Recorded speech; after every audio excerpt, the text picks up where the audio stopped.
Welcome to Amazon PL free full course. और इस course के अंदर जो हमारी क्लास 1 है उसके अंदर हम बात करेंगे कि हमने कैसे अमेज़न के लिए अपनी कंपनी को यूएसए में रजिस्टर करना है। क्योंकि जब हमने अमेज़न का अकाउंट क्रिएट करने जाना है इस कोर्स में, तो हमें एक कंपनी रिक्वायर्ड है अगर हम प्रोफेशनल अकाउंट से काम करने वाले हैं। और अगर हमने इंडिविजुअल अकाउंट से काम करना है तो हमें कंपनी रिक्वायर्ड नहीं। ये हम अमेज़न की अकाउंट सेटअप की स्टेज पर डिसाइड करेंगे स्टूडेंट्स एंड ऑडियंस के। और मैं आपको गाइड करूँगा कि इंडिविजुअल और प्रोफेशनल अकाउंट में क्या फ़र्क होता है और मैं क्यों प्रोफेशनल अकाउंट प्रेफर कर रहा होता हूँ। ये हम उस लेवल पे डिस्कस करेंगे। ये स्टेप टू स्टेप ट्रेनिंग है। Stay tune with me, let's just start. 7 step हमने लेने हैं और हमने अपनी कंपनी यूएसए में रजिस्टर कर लेनी है। यकीन मानिए कोई मुश्किल काम नहीं, सिर्फ काम है थोड़ा सा ध्यान का। टेक्निकली आपको पता होना चाहिए, आपको पता होना चाहिए कि आप किस तरह की कंपनी रजिस्टर करना चाह रहे हैं, और मैं आपको अपनी बेस्ट रिकमेंडेशन भी दूंगा। तो क्लास 1 में हम कंपनी रजिस्ट्रेशन के पहले 2 स्टेप्स को कवर करेंगे और फिर क्लास 2 के अंदर हम तीसरे स्टेप पे मूव हो जाएंगे। तो पहला स्टेप है कि हमें पहले स्टेप से पहले हमें ये समझना है कि कंपनी रजिस्ट्रेशन से पहले अनइनकॉर्पोरेटेड और इनकॉर्पोरेटेड कंपनीज़ में क्या फ़र्क होता है। अनइनकॉर्पोरेटेड कंपनीज़ वो बिजनेसेस होते हैं, वो कंपनीज़ होती हैं जो कि रजिस्टर्ड नहीं होते। आप इंडिविजुअली अपना बिजनेस स्टार्ट कर देते हैं सोल प्रोप्राइटर के तौर पर, आप रजिस्टर्ड नहीं होते। इनकॉर्पोरेटेड बिजनेसेस एंड कंपनीज़ वो होती हैं जिनको आपने प्रॉपरली यूएस अथॉरिटीज़ के साथ रजिस्टर किया होता है, जिसका फ़ायदा ये होता है कि आप अपने टैक्स रिटर्न्स भी जमा करवाते हैं और बिजनेसेस के लिए लोन्स भी ले सकते हैं और बैंक्स के साथ साथ आप अच्छे से नेगोशिएट कर सकते हैं। और आई ऑलवेज़ रिकमेंड कि आपके पास बिज़नेस स्टार्ट करने से पहले, अमेज़न का बिज़नेस स्टार्ट करने से पहले कंपनी रजिस्ट्रेशन होनी चाहिए और आपको ये कर लेनी चाहिए। क्योंकि यकीन माने कि आपने जो प्लाज़ा, एक बहुत बड़ा बिज़नेस क्रिएट करना है, एक प्लाज़ा बनाना है, तो उसकी फाउंडेशन भी मजबूत होती है। तो अगर आपने एक बहुत बड़ा अमेज़न पे अपना ब्रांड लॉन्च करना है और बनाना है, तो उसका फाउंडेशनल वर्क भी आपका उतना ही मजबूत होना चाहिए, कंक्रीट होना चाहिए।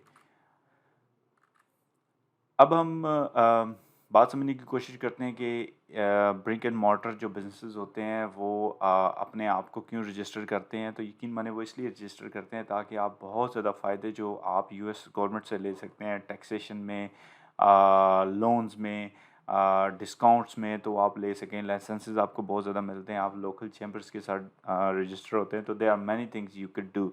तो हम अभी उस लेवल पर डिस्कस नहीं करेंगे। और आप अपने आप को बहुत ज़्यादा एक्सपेंड कर सकते हैं। आप आउट ऑफ यूएस से जाके भी अपने बिजनेस को रन कर सकते हैं। आप प्रॉपरली रजिस्टर्ड हैं, आपका ट्रैक रिकॉर्ड है। तो विदाउट एनी डिले हम पहले स्टेप पे मूव करते हैं। आपको जो चीज़ डिसाइड करनी है वो डिसाइड करनी है कि एक मिनट ठहरे, मैं यहाँ से आपके लिए पॉइंटर ले लूँ ताकि मैं आपको साथ साथ हाईलाइट कर सकूँ। जी, तो आपको सबसे पहले ये डिसाइड करना है कि आपको बिज़नेस स्ट्रक्चर किस किस्म का बनाना है। यानी कि बिज़नेस स्ट्रक्चर से मुराद ये है कि आपको किस तरह की कंपनी बनानी है। आपको सोल प्रोप्राइटर बनानी है। आप सोल प्रोप्राइटर वो कंपनी है जो कि जिसमें वन सिंगल ओनर होता है और बिजनेसमैन होता है, जिसमें आप और आपके बिज़नेस में कोई सेपरेशन नहीं होती। आपके रेवेन्यू में से ही आप टैक्सेशन दे रहे होते हैं और आपके पर्सनल एसेट ही आपके बिज़नेस के लिए यूज़ हो रहे होते हैं। और अगर आपका बिज़नेस लोन लेता है सर, तो आप लोन वापस नहीं करते, तो आपके पर्सनल एसेट्स प्लेज कर लिए जाते हैं, यानी कि ज़ब्त भी किए जा सकते हैं और आप उनको गिरवी भी रखा सकते हैं। अब दूसरी जो टाइप आती है वो जनरल पार्टनरशिप आती है। जनरल पार्टनरशिप में 2 पार्टनर्स होते हैं और वो इक्वली ऑब्लाइज्ड होते हैं, और the partners are fully liable for the business action. जो बिजनेस भी एक्शन ले रहा होता है उसके अंदर कोई लीगल रूलिंग्स, कोई प्रॉब्लम आती है, तो these both owners are responsible. तो ये जनरल पार्टनरशिप होती है, बड़ी ओपन टाइप ऑफ पार्टनरशिप होती है। बहुत ब्रिक एंड मोर्टर जो छोटे स्टोर्स होते हैं जिसके अंदर 2 पार्टनर्स होते हैं, तो ये ऐसी पार्टनरशिप को यूज़ करते हैं। जनरल पार्टनरशिप को मैं रिकमेंड नहीं करता अमेज़न में, मैं साथ साथ आपको बताता चलूँ। अच्छा, लिमिटेड पार्टनरशिप जो है इसके अंदर वन जनरल पार्टनर जो कि बिज़नेस रन करता है and fully liable for the depth और लॉसेस, ठीक है। और अदर जो पार्टनर्स होते हैं वो सिर्फ इन्वेस्टमेंट प्रोवाइड करते हैं और वो डे टू डे एक्टिविटी में इन्वॉल्व नहीं होते, उनकी पार्टनरशिप लिमिटेड होती है। जो वन पार्टनर होता है वो फुली ओन करता है बिज़नेस को, रन करता है। और उसके बाद लिमिटेड लाइबिलिटी एलएलपी, और एलएलपी जो है वो लिमिटेड लाइबिलिटी पार्टनरशिप होती है और their liability for the business debts and actions is proportional and limited to their initial investment. जितनी इन्वेस्टमेंट पार्टनर्स करते हैं, जॉइंट ओनर्स करते हैं, इनको हम जेवीज भी करते हैं लोग एलएलपी में, तो वो इक्वली रिस्पॉन्सिबल होते हैं फॉर द थिंग्स जो उस बिज़नेस के ऊपर लाइबिलिटीज़ आती हैं।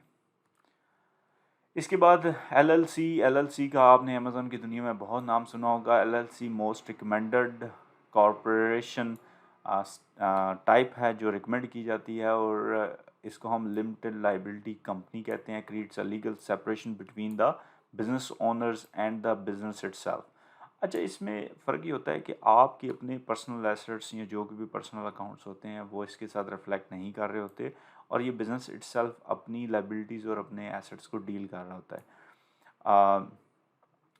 And LLC is great option for small business owners, यानी कि जैसे हम अमेज़न के ऊपर अपना बिजनेस सेटअप करते हैं, स्मॉल होता है तो उसमें एलएलसी रिकमेंड की जाती है। This is because of your personal assets can not be use to satisfy business liabilities and there are some tax benefits as well. Let's say अगर कोई प्रॉब्लम आती है अमेज़न के बिज़नेस के अंदर, आपको कोई इंश्योरेंस कंप्लेन आ जाता है, कोई लाइबिलिटी आ जाती है, तो आपके जो पर्सनल एसेट्स होते हैं वो इस के लिए यूज़ नहीं किए जाते, तो ये एक सेपरेट एंटिटी के तौर पर यूज़ किया जाता है।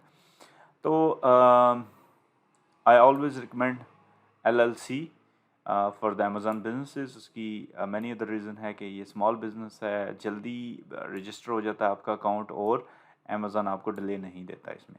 अच्छा, C corporation for the full big businesses, तो इसके अंदर हम ज़्यादा नहीं चाहेंगे, सिर्फ समझने के लिए ज़रूरत है कि सी कॉर्पोरेशन नहीं हमने करना। हमारी टाइप है एलएलसी इन अमेज़न। अब जो सेकंड स्टेप है उसके अंदर आपको रजिस्टर करना है अपना नाम। आप लीगल एंटिटी के तौर पर let's say ABC LLC something, आप उसके अंदर इनकॉर्पोरेशन और एलएलसी आप इसको यूज़ कर सकते हैं, और आप अपने बिज़नेस को रजिस्टर कर सकते हैं। sec.gov के साथ आप रजिस्टर करते हैं। यहाँ लोकल जिस स्टेट के अंदर आप बिज़नेस करने वाले हैं, रजिस्टर करने वाले हैं, वहाँ आप इसको यूज़ कर सकते हैं। आप अपना एंटिटी नेम सेलेक्ट करते हैं, यानी कि कंपनी नेम सेलेक्ट करते हैं। लेट्स से कि आप रखते हैं ऑसम ब्रांड्स या गुड ब्रांड्स या ग्रेट ब्रांड्स, तो उसके अंदर अपने जो प्राइवेट प्रोडक्ट है, प्राइवेट लेबल है, आप शुरू करते हैं। अच्छा, इसके लिए ज़रूरी नहीं है कि जिस कैटेगरी में आप जा रहे हैं वैसे ही कुछ नाम हो, तो इस कंपनी का नाम आप कुछ भी रख सकते हैं, अपने नाम से भी एलएलसी रख के आप कर सकते हैं। डज़न्ट मैटर, सिर्फ आपकी कंपनी रजिस्टर होनी चाहिए बैक पे।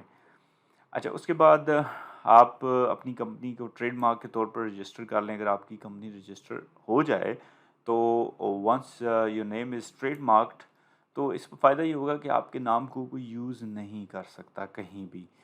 तो लेट्स से कि अगर मैं यूनिलीवर का नाम यूज़ करना चाहूँ तो वो ट्रेडमार्क्ड है, तो मैं उसको यूज़ नहीं कर सकता। तो अगर आप अच्छी इन्वेस्टमेंट कर रहे हैं, एक तगड़ी इन्वेस्टमेंट कर रहे हैं, तो आप कोशिश करें कि अपने आप को ट्रेडमार्क भी करा लें।